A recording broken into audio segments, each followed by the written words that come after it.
Hey, how are you doing, Al? Everything is nice. Hmm. It just, today was very a day full of labor, I would say. Okay. And so basically, in the morning, Hmm. my wife asked me to help her sister Hmm. with moving not moving some stuff, but she told me like, some people will come Hmm. and they will bring some tiles. Wow, And tiles. yeah, to renovate the bathroom, basically. Okay. So, and I thought, okay, so there need to be like two people, Hmm. and then we came, and turns out that the people that agreed to bring the tiles, Hmm. and they should have brought it on the fifth floor. She lives on the fifth floor. Hmm. Okay. Turns out that they wouldn't do that, and we have to do everything by ourselves. Wow. So you mean the house doesn't have elevator? Yes, of course. Hmm. So Okay. there are some houses, not some houses, I guess a lot of houses. They Hmm. have like 5 floors, Hmm. and we call them Khrushchevkas. Khrushchev. Khrushchevka. Khrushchevka. Okay. I will not. Okay. Yeah, Okay level. yeah. I will not ask you to repeat. So Okay. that's even for us, it's kind of difficult.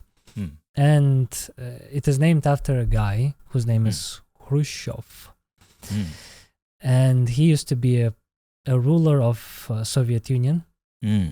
I know. and he was all about urbanization, basically. Oh, okay. So he proposed an idea to build very similar houses everywhere across Soviet Union. So Oh. yeah, and basically, if you go to any post-Soviet country, you will find Khrushchevkas everywhere. Those are 5-story buildings, 5-floor Mm. buildings, Mm. and they all look the same. And like outside and inside as well. Wow.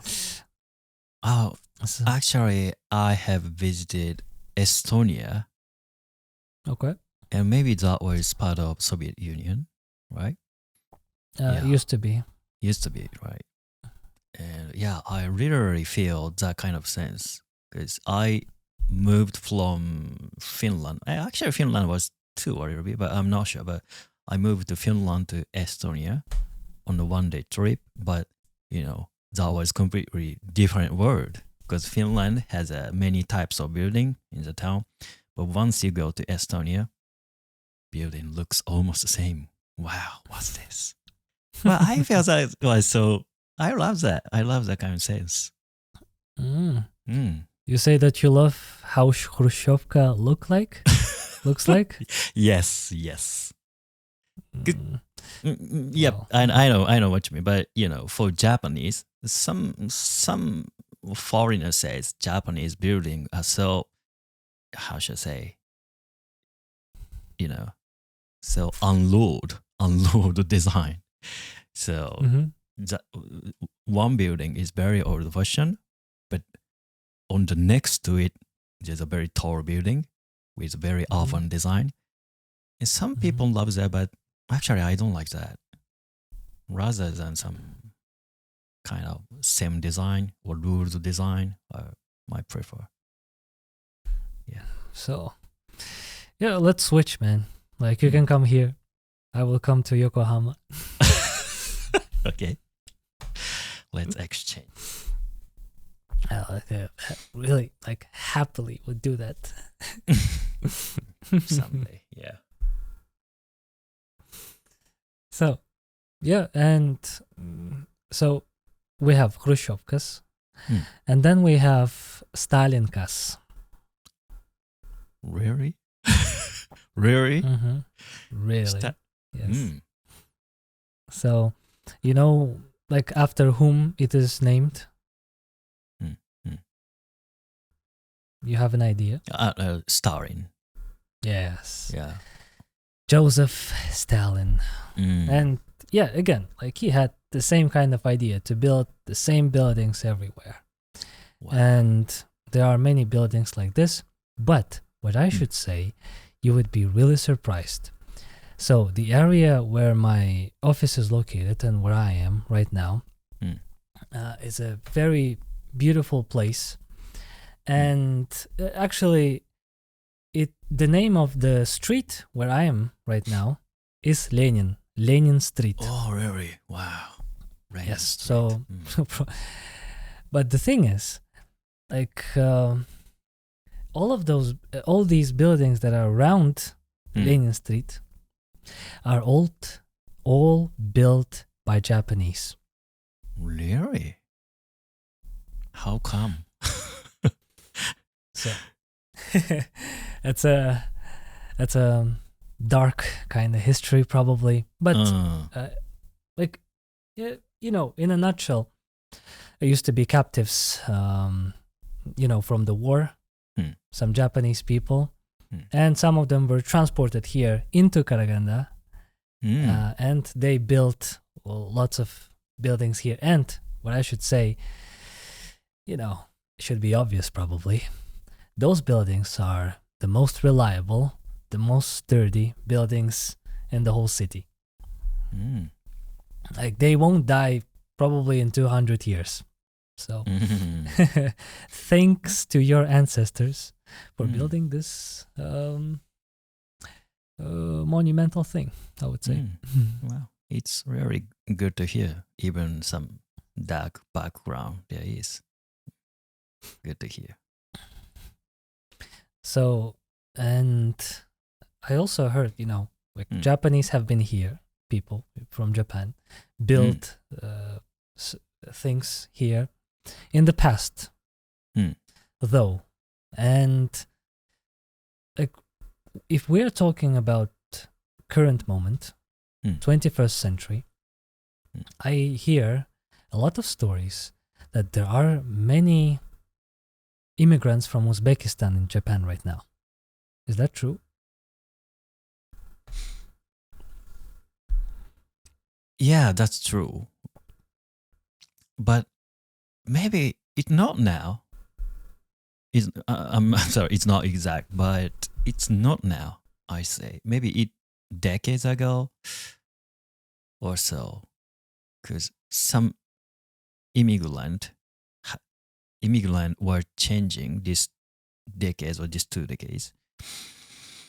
So maybe 1 or 2 decades ago, some Uzbekistan people were focused on the topic. But now, other people from other region, from, I don't mention specifically, but from Middle East, well, if you don't, east part of Middle East, come to Japan, and this is going a little controversial status now. Well, you say controversial, and you know, I know you Japanese are very polite and very, you know, how to say this. You choose words very wisely when you speak. Too much. So just say you don't like it. Hey, do not translate me. It's just controversial. I get it. But everybody is very happy to see Japanese in their countries. Thank you. So, and this is today's topic actually. Dear guests on this podcast, we are talking about traveling to different places. Wow, amazing topic. Yeah. So far as the immigrant story goes, let's talk about tourist story. I probably should ask you one thing. Okay. And yeah, I will take a long break. I'm sorry. I need to collect my thoughts. And I will probably delete that. So from the final part. Uh-huh. But how, like, when was the last time you traveled somewhere? Last time I traveled outside of Japan. Inside or outside? Let's take outside right now. Outside, okay. For outside, my last trip was actually before COVID, so 2019, nearly end of 2019, and that was in Philippines. Philippines. On my business trip. So it wasn't a vacation, man, right? Some business trip has weekend time, so we can enjoy a couple of days on the destination of business trip, and I did so. So I enjoyed very short of my time actually. But I enjoyed my stay in Philippines at the time. Have you been to Manila? Of course, I've been to Manila 5 times maybe. Okay. And not only Manila. Philippines has 3 major cities: from north Manila, middle Cebu, and south Davao. And when I visit Philippines, mostly I visit those 3 cities: Manila, Cebu, and Davao. And do people in Philippines, we are all Asians and Philippines is not an exception, do they look like you and me? Little different from us. So what was the key difference between, a regular Asian and a Filipino? Not only regular Asians, but it depends on. I forgot the word. How do you say the level of looking by height? global Earth? Not height. Kind of population. No, let me check.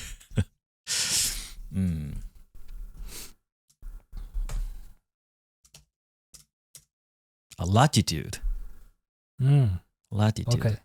So, kind of latitude is key factors that made us difference by looking. So, yeah. You know what I would also say, like, why they look kind of different? Because of Spanish.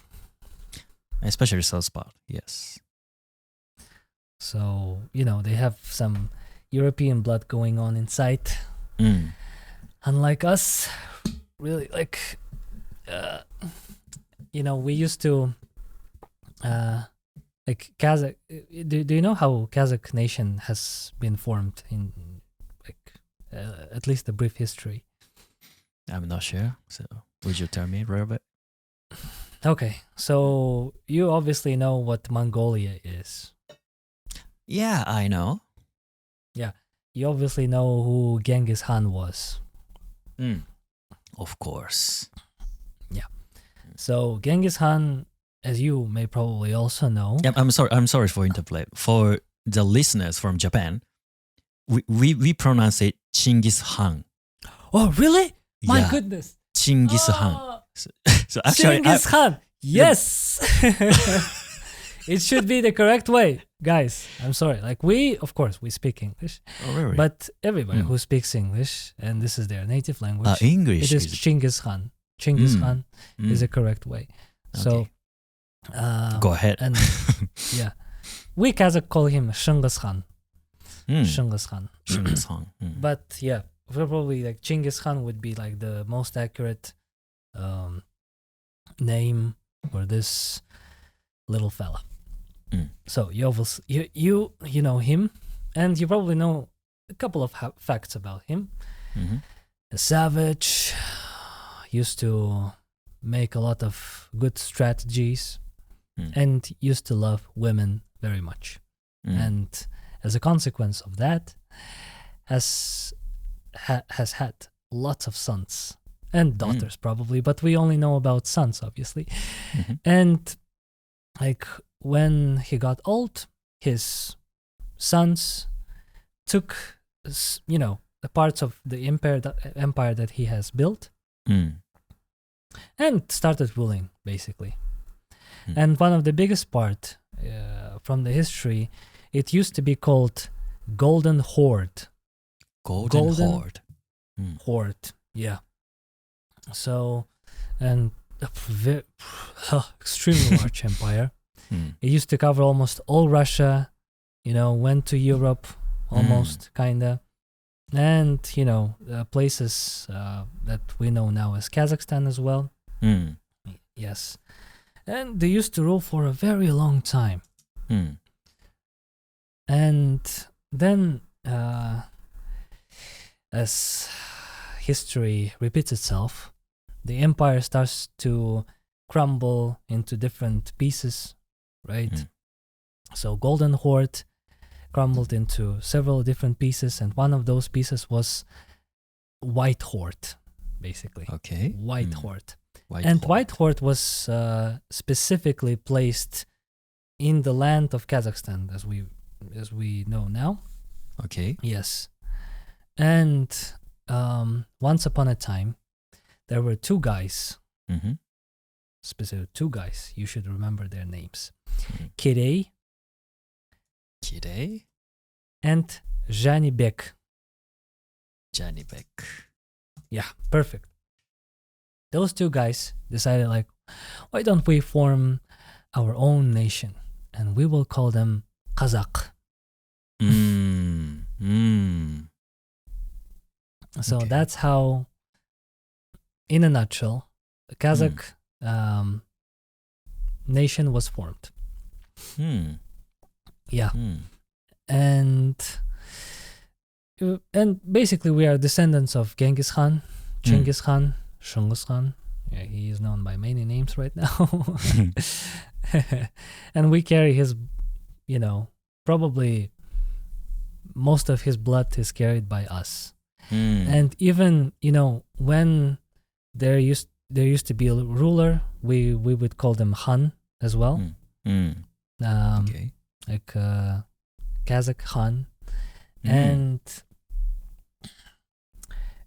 like the one priority for a man to be Khan, or obligation that you should definitely have 100%, is that you should be related, you should be a direct descendant of Genghis Khan. Oh, really? Wow. So, yeah.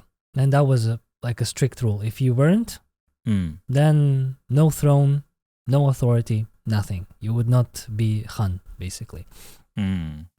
So, yeah. And why I'm speaking about this, like we are going through the history, like we didn't really have many blood mixing as Filipinos did.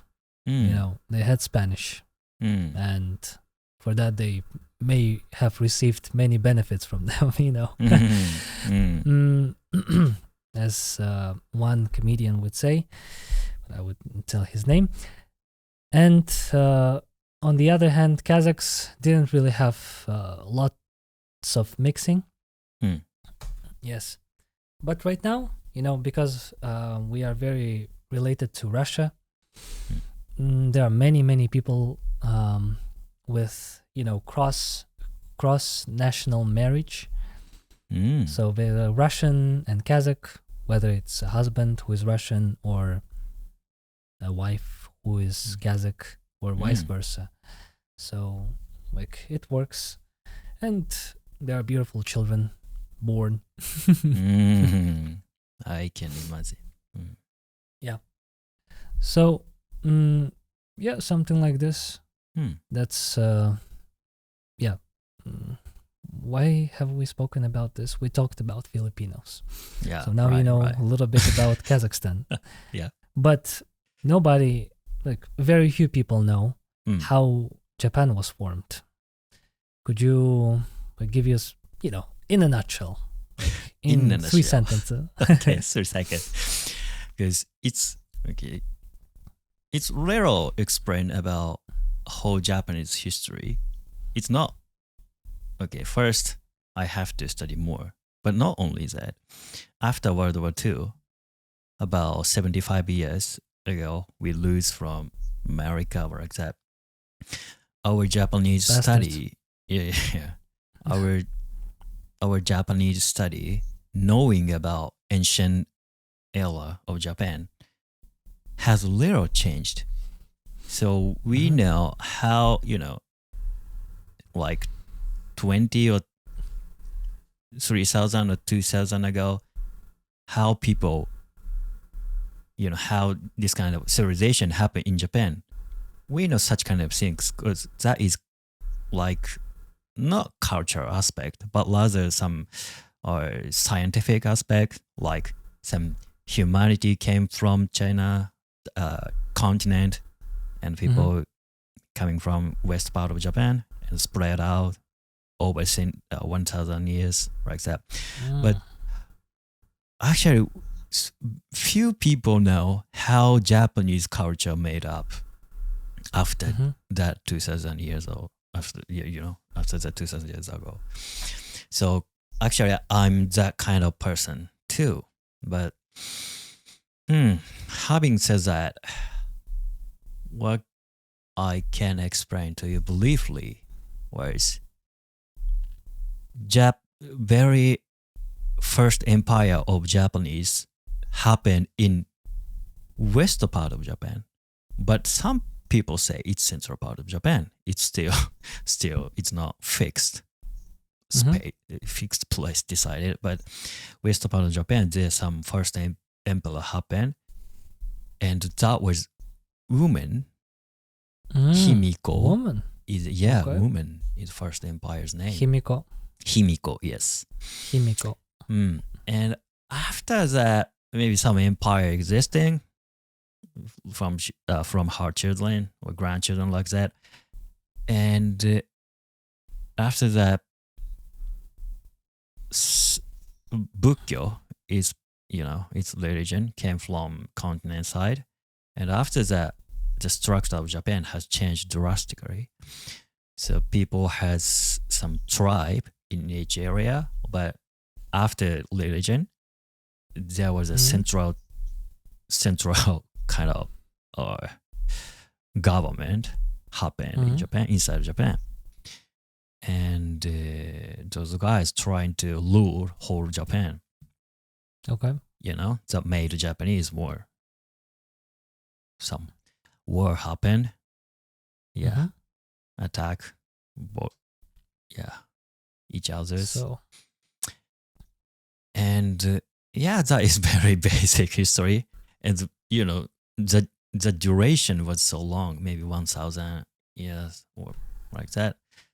And after 1600 or 1700 years old, Western culture came, and we went very drastic of development with Western culture. Yeah. So I didn't know about that. Thank you very much. I didn't know that the first empire was formed by a woman. That she was empress, and I now remember her name, Himiko. Himiko. If her ghost is floating somewhere, now she knows that one guy from Kazakhstan knows about her. Yeah, congratulations. So, congratulations to her. And I didn't know the fact that the Japan was open to the world in the 1700s. I thought that at certain point when there was a period of time when Japan was open for international ships, they opened their ports for trading and everything else. But then somebody, I don't know who, decided to close the borders and completely isolate themselves from outside world. Am I being right or saying some nonsense? You are more Japanese than me. You're right. Oh, well. Okay. Yeah, completely right. Maybe 15th century, some Portuguese guy came to Japan once, but Japanese government decided to close Japanese border, and maybe 200 years closed their border. Wow. Yeah. And after that, they finally welcome American power. That's it. That's interesting. So, you know what also we have in common? We have some beef with China. Kazakhs used to have. And I guess, Japan in some sense, in a very big sense. Yeah, like, we're talking about something sexual, but anyway. Some beef with China. And some pork and some lamb. So, initially, the Kazakh nation was formed. It was extremely tough because we were attacked from different sides, including Chinese people. But also, very close to that, there used to be a tribe, or again, a nation, which we knew as Jungar. Jungar. Yeah, so Jungarians probably. And they probably still exist, like a diaspora somewhere, and probably live in some parts of Kazakhstan and China. Yes, so that way we used to have some beef with Chinese, but also like our very, very far distant ancestors that didn't used to call themselves Kazakhs, but used to be a different nation thousands of years ago. We call them Hunnis. Yeah. Huns? Yeah. And they were basically initial Mongolians, So they were Mongols before Mongols was mainstream. So I'm sorry for my bro history, but that's the best way I can explain it. And there used to be a guy just as savage as Genghis Khan. His name was Attila. And he conquered almost entire Asia. He went to Europe. He had an extremely large empire. And, Hunnis used to bully. I'm not, reusing any other. I'm not using any other word. That's the perfect description what happened to Chinese with Huns. And that was probably one of the main reasons why they decided to build a Great Wall. Okay. Wow. Yeah. To protect themselves from those guys, basically. from OGs. So have you been to China? Shanghai. Okay. And how was your experience there? Actually, it was already 13 or 12 years ago. So, Shanghai nowadays is one of the developed city all over the world. But at that time, Shanghai was still developing. So I felt, Tokyo is better than Shanghai. I felt at that time. But now I don't say that.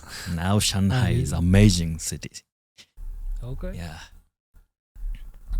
I mean, your experience with people, what have you been received nicely, or somebody dealt with you in a negative way?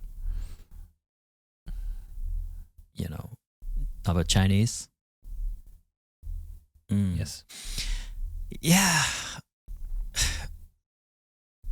Yes, some Japanese people feel such kind of sense. But not only Chinese, for that guys, some people doesn't like, foreigners. They don't like Chinese, they don't like Korean, they don't like the person from Southeast Asia, but, they are not mainstream. But yeah, yeah, my I guess some Japanese who doesn't like China are talking about Chinese government, not Chinese people, citizens. And I personally, I like Chinese very much because I had a colleague. I worked 3 Chinese before, and they from very different place of China, but I love the 3 of them. Good to work them. Good But to work. great to Good work. to work. Good to with work. them, right? Good to work with them. But watching some economical news,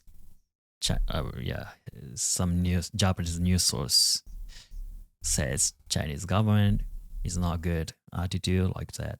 So we have to split those two topic. Is my idea. Okay, so thanks very much for telling me that. One thing that we also share, Japan and Kazakhstan, is that we have been, throughout our history, isolated from the outer world. And we have been kind of developing by ourselves, not really traveling anywhere. Now the situation has changed, and now we have the ability to go anywhere. Obviously, if you have some cash. What was, the country which really reminded you of Japan? I mean, in the cultural aspect, like maybe food, maybe something else? Great question. Maybe most of Japanese answered it's Taiwan. But okay. It's very natural because we are very near on geographical. So says that I will make another option. Gonna be Finland. Huh? Okay, I anticipate that reaction. It's I am finished. So. Oh, you finished? Finished. I didn't know that. Finish. I'm finished. I am finished. I am finished. I visited Finland in 2014, like that. I was still a student that day. And I went to Scandinavian countries like Norway, Stockholm, which country? Sweden, Denmark, and I visited Finland too. Yeah, flexing. And I felt those 3 and Finland were different. On bright side, I'm talking about. Okay, Finnish people is very good to talk with Japanese. I feel because they are a little shy, not to speak, but they have kind of sense of otaku culture, like otaku, like nerd culture. Okay. However, listen Finland music? Not that I know of, probably, no. Okay. So my first recommendation is to listen to them because Finland is very famous for metal music, very intensive music. And I feel not only intensive, but their metal music style is very similar feeling with Japanese music too. And not only that, the biggest point is, have you ever tried sauna? I have tried sauna, but not Finnish sauna. Wow, you have own style. Yeah, we have Russian sauna. Russian sauna. But we call we call it banya. Banya. Banya. Okay. Exactly. Yeah, that is one of the reasons. Finland has sauna. Amazing. Japanese love sauna. We are friend. Roughly, that is my opinion. Okay. you said that you are like they Finnish people reminded you of Japanese because they are also kind of shy, they are quiet, right? Yep. Maybe their architecture is also kind of similar with yours. But then you go off and you say like, our metal music is very similar to theirs. And I remembered I remembered once saying, I will say it first in Russian, and then I will try my best to translate it.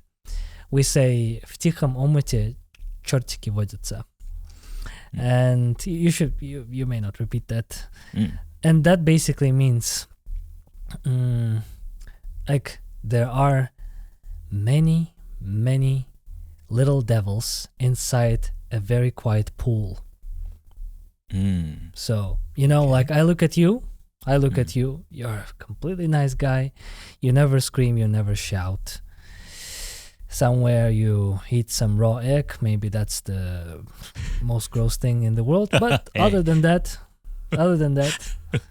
you are such a sweet guy. But then, like, there must be something that is completely out of the window, about your life or about your personality.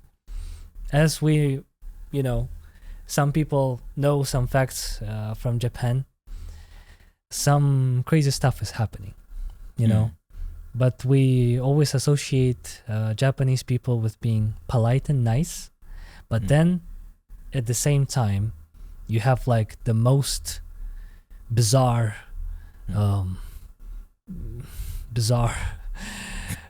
practices, like buying used pants of girls, for example. Well, you tried it? No, man. What? You do that. That's what I'm talking business. about. This is that's what I'm talking about. Like, I hope now you understand the saying that there are many little devils inside a very quiet pool. Like, it looks very quiet in the on the surface, but it's very busy inside.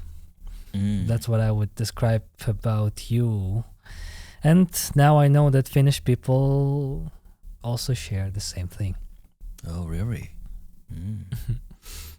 So actually, of course I feel Finnish is, have some common sense with Japanese. But not only that, I intentionally pick up Finnish because I want to know your idea about Finland, because maybe such a area has a kind of similar background in Soviet Union era.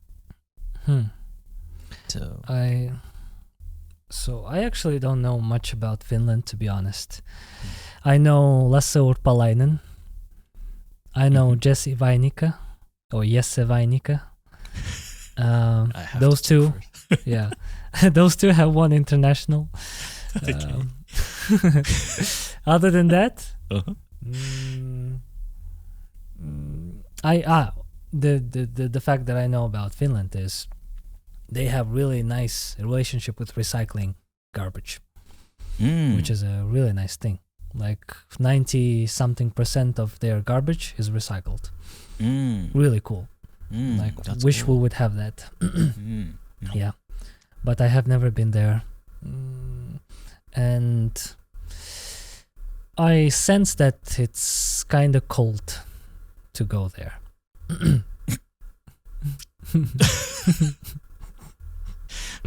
Okay, got it. Thank you.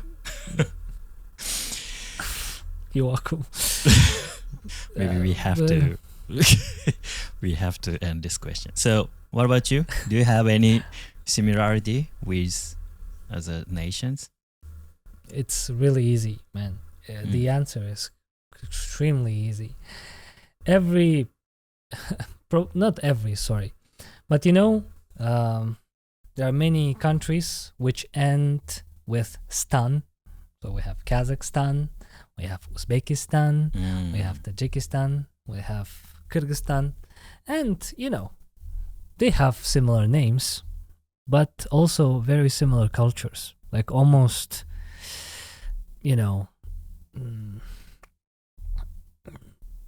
something that is, we are like twin brothers. Oh, wow. Glad to hear that. Almost. Or just siblings, you know? Just siblings. For some, just siblings which, siblings who like to joke on each other and mock sometimes. And maybe not like each other sometimes. And think that one is better than another. But we are all the same. And we share very similar culture to each other. We share majorly the same religion and probably mentality as well. Maybe Kazakhs are kind of, you know, a little bit more different from, for example, Uzbeks. Maybe, like, I'm sorry to say if I said anything offensive, but not but. People in Kazakhstan speak two languages on a very good level, Russian and Kazakh. While in Uzbekistan, maybe there are less people who know Russian on a good level. And they speak their mother language, and this is completely, you know, fine for them.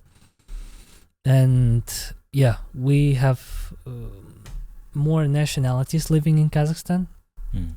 And the common ground that we have with everybody is probably the Russian. That's why even people who live in the rural areas, like in villages, you know, we call villages aul. Can you say aul? Owl. Owl. Owls. Will. Will. Owl. I will. Okay. Give up. So, yeah, this is a Kazakh village. Even people there still know how to speak Russian on some basic level. Yeah. But we have another problem. The problem that some Kazakhs don't know their language, Kazakh language. Instead, they speak Russian. Yes, they speak, and probably I myself am guilty with that phenomenon, and that's a big problem for me. I know how to speak Kazakh. I understand it quite well, but I am not as eloquent when I speak Kazakh as I am in maybe relative sense eloquent when I speak English. And that's, you know, that probably puts a mark of shame on me. And there are people who don't speak nor they understand Kazakh completely, you know, but they are Kazakhs. So, yeah. Wow. And yeah, with other countries which are relatives to us, like Kyrgyzstan, Uzbekistan, I think they experience this way less than us. Yeah. Okay. And what about Kazakh language and Uzbekistan language? Can communicate a little bit? Certainly, yes. Our languages are pretty similar. If I hear Uzbek speaking, I would probably understand the general sense of what he speaks about, and what he wants from me. Yeah, but I wouldn't understand all words. But yeah, they have a very similar language to ours. Interesting.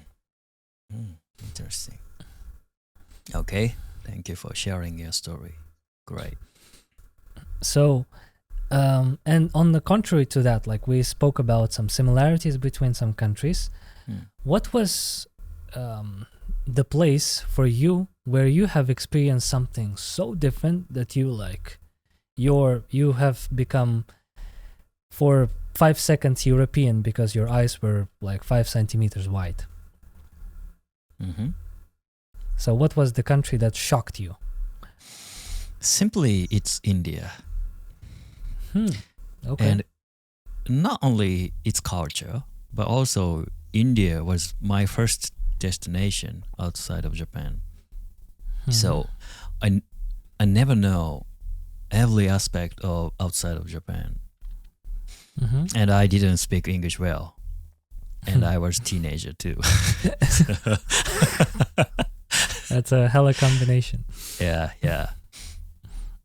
Yeah. So first, after I arrived in India, many Indians talk to me in English. I didn't understand their English too, but I thought they tried to help me. So I didn't know what they're talking about, but yeah, they tried to help you. Yeah, wow, good man. Indian was great. They tried to help you. Yeah. They tried to help you. So that no. Sorry. Go ahead. And anyway, they tried to give. So sorry. They tried to help you to help you to give them money. I hope so. You hope so? Okay. But continue. Actually, maybe I was looked like some lost the way. Or I was just arrived central station of New Delhi. So, and I had almost no plan. I decided where to the hotel near the New Delhi, but I had a immediate plan. So I was walking around, watching around. And first, I took photo inside the station. But suddenly the guy talked to me, hey, you can't take picture inside the station. That was my first culture shock. Because, in Japan, every place can take a picture. Mostly every place. But I'm not sure is that real in India. But I realized that time, wow, in outside of Japan, I can't take picture everywhere. So after that, I walk out station. Some 2 or 3 guys talk to me. Hey, are you okay? Do you need help? And yeah, I need help. And I walked with them. And they walk into some store, very small store. And I assume they try to sell some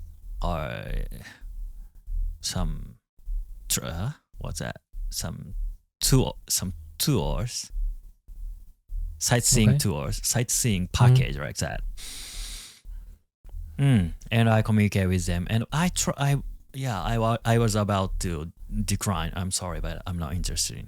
But finally, they gave to see me a copy of Japanese passport.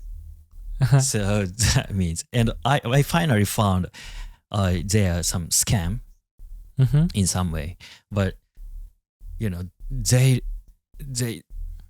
watch me the tons of Japanese passport, even soft copy. Okay. Yeah, and after I walked out the store, wow, that was so scared. I found out they are not good guy, but many Japanese ask them to go travel around. Wow, so that was. I had to see what is good and what is bad in India. It's my first culture shock in the place. Yeah. So those guys tried to help you, in a very nice way. And you said no to them. How could you? Wow. Well, this now is my biggest culture shock with you. Anyway, what about in Kazakhstan? I'm sorry to ask, but do the culture exist? Some people cheated on tourists. Yeah, and that's I'm about to go. Hold my horses. Hold them very tight, because that's something that but I am very saddened about. Something that happens on a regular basis, something that if you if you are a foreigner, you would, probably get in some way bamboozled. Okay. Like, obviously, not everybody's like that. But, what usually happens when you, let's say you depart from the airport. Yeah, you have arrived to Kazakhstan your first time. You go outside, and there's some men standing outside and saying like, "Hey, taxi, want some taxi?" And then you say, "Yeah, let me order it," and he will tell you the price. And you might think, because you're a foreigner, like that's a normal price. But he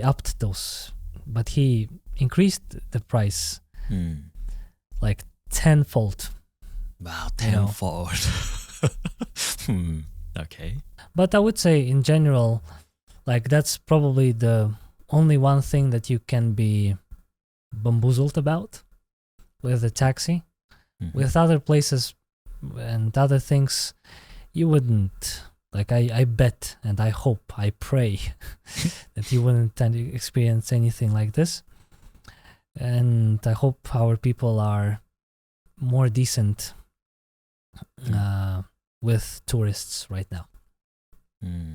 Actually, many Chinese people are visiting Kazakhstan on a regular basis.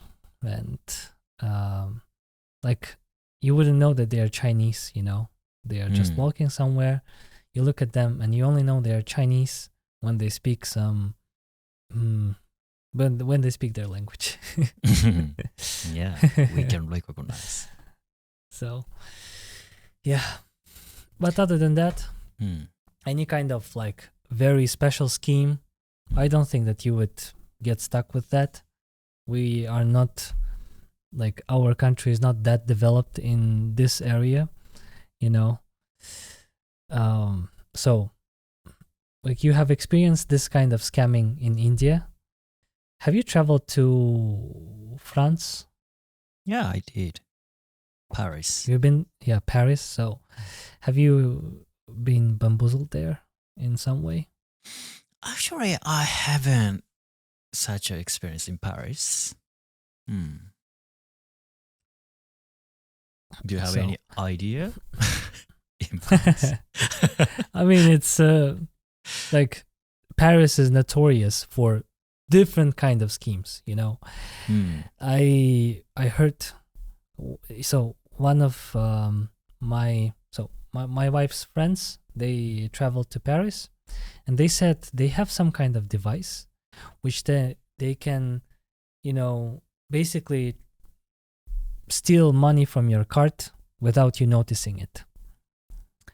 And if you have, a bank card somewhere lying, in your backpack, in your pocket, you are not safe. Is that possible? So, yes. And to avoid that, you have to buy a special kind of wrap where you put the card inside, which protects it from being stolen. So, yeah. And like those are the stories and many other I hear about Paris and about people there. There are many, many different ways, and everybody who wants to learn some scamming art, they should go to Paris. Hey, maybe I'm misunderstanding the punchline of your story. So, the baddest people is selling such a wrap? No. I just imagine the guy want to sell wrap made such a story. Okay, great to know. So you have to buy this wrap. Yeah. Okay. You buy it. Yeah, you buy it, and then I will steal money from you. We have to make it. So anyway, you mentioned your wife visited Paris before. So where are the most popular destination for Kazakh people? So, yeah, I have to be clear on that. I said my wife's friends. So My wife hasn't been to Paris yet, and I haven't been yet. But most popular traveling destination for Kazakh people, or Russians, and for many people from post-Soviet countries is Turkey. That's Turkey. Go to any day of the week, any season, any weekend, any kind of occasion. Let's go to Turkey. Yes, that's the most popular one. So how do you stay in Turkey? I mean, kind of vacation, enjoying vacation, or watching sightseeing, architectures? It depends on the person, but many people don't like Russian tourists. Many people in Turkey don't like Russian tourists. Really? Yeah. One of the reasons why they come, and all they do, they stay in the hotel, and in most of the hotels, like you buy yourself in, and basically everything inside the hotel is free. So food is free. You can eat whatever you want, whenever you want, how much you want, and everything included, and especially alcohol. So alcohol is also free, and this, like the stereotype of Russian people being drunkards coming true in Turkey. And one of the reasons why people don't like Russian tourists there, and in some other places as well. Yes, but it depends on the person where they can go. Some go sightseeing, some just stay at the hotel, go to the beach. Yeah. If you talk about myself personally, like I am a fan of just walking around, with my camera and taking pictures of everything I can, everything that looks beautiful. And like I don't need any transportation probably either. Wow. But I haven't been to Turkey myself. My wife has been, and she enjoyed it. It was quite a journey. She used to work there, actually. So, yeah. And what is the most popular place to visit for Japanese people? Can you guess? Do you want to try? Do you want to try? Okay. One second. Okay, let me check statistics first. But okay. I have a specific idea anyway. Yeah. Okay, go ahead. Is it Asian country?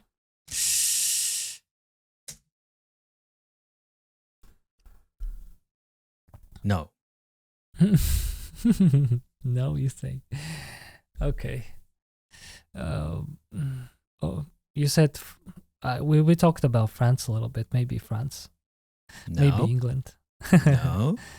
I have maybe Singapore, maybe Malaysia. No. Okay. So final answer. Okay, give me 1 second to process this. Mozambique.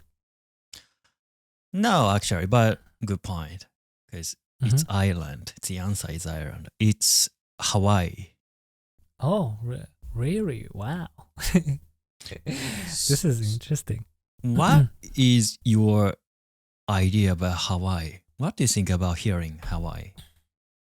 The thing that comes to my mind is Lilo and Stitch. You remember that cartoon from Disney? Stitch. It used to be my most favorite cartoon when I was growing up. Yeah, and that cartoon was throughout my childhood, and those are Hawaiian. Yeah, but basically what I get from Hawaii, the idea that I get from it is beaches, not bitches, beaches, sea, a very probably humid and hot weather outside, and very nice picturesque landscape. So you are right. Actually, we in history, Japan has a kind of relationship with Hawaii. You know, why I World can War imagine. Yeah, maybe it's very easy history. Why World War II, Japan has a kind of colonized Hawaii before. So there are many people who has, whose ancestors are Japanese blood they have. So maybe that made us to visit, to make good atmosphere to visit. Normally for Japanese, traveling outside of Japan makes little pressure for us because we don't speak Japanese basically.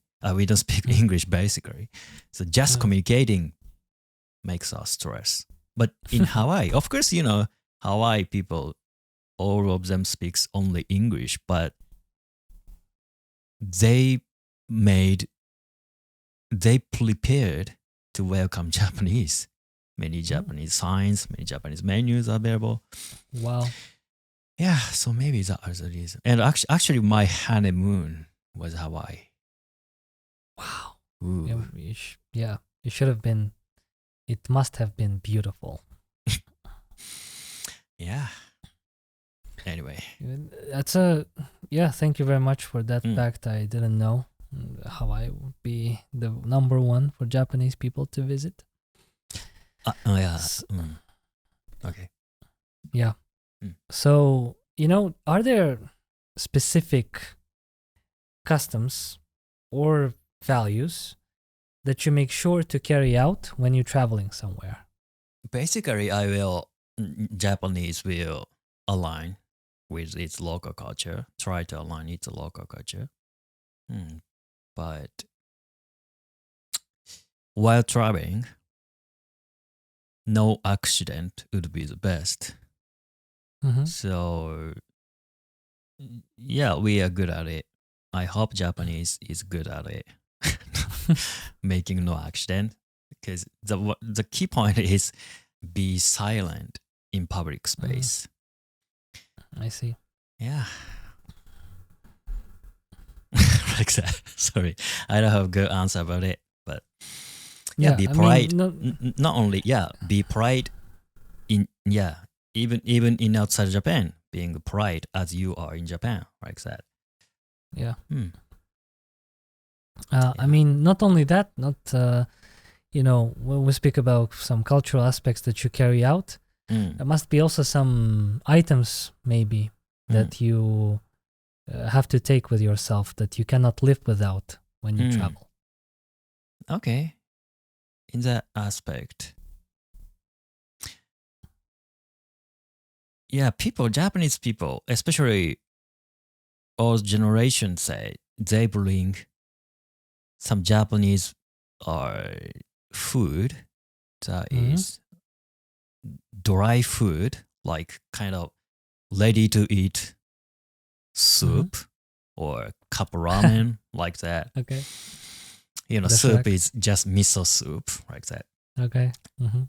And I guess the reason behind it is, especially Western food is less salty against Japanese food.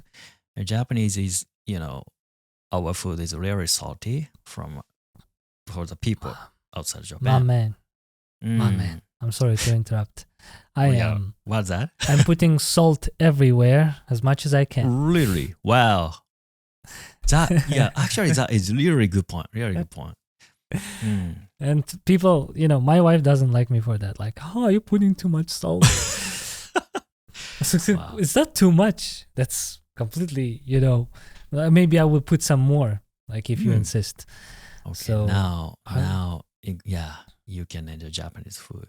Definitely. Yeah, like that. And personally, I will bring chopstick when I travel.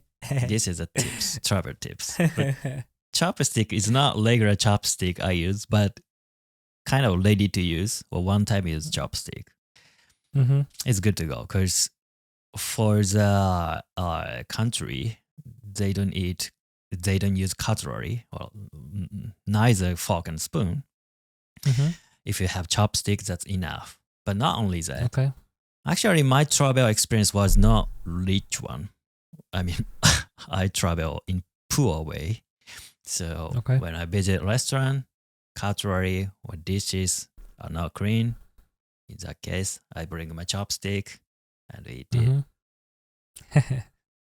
That's great. And after like that, but chopstick is not only used for food, but also, for killing, assassinating.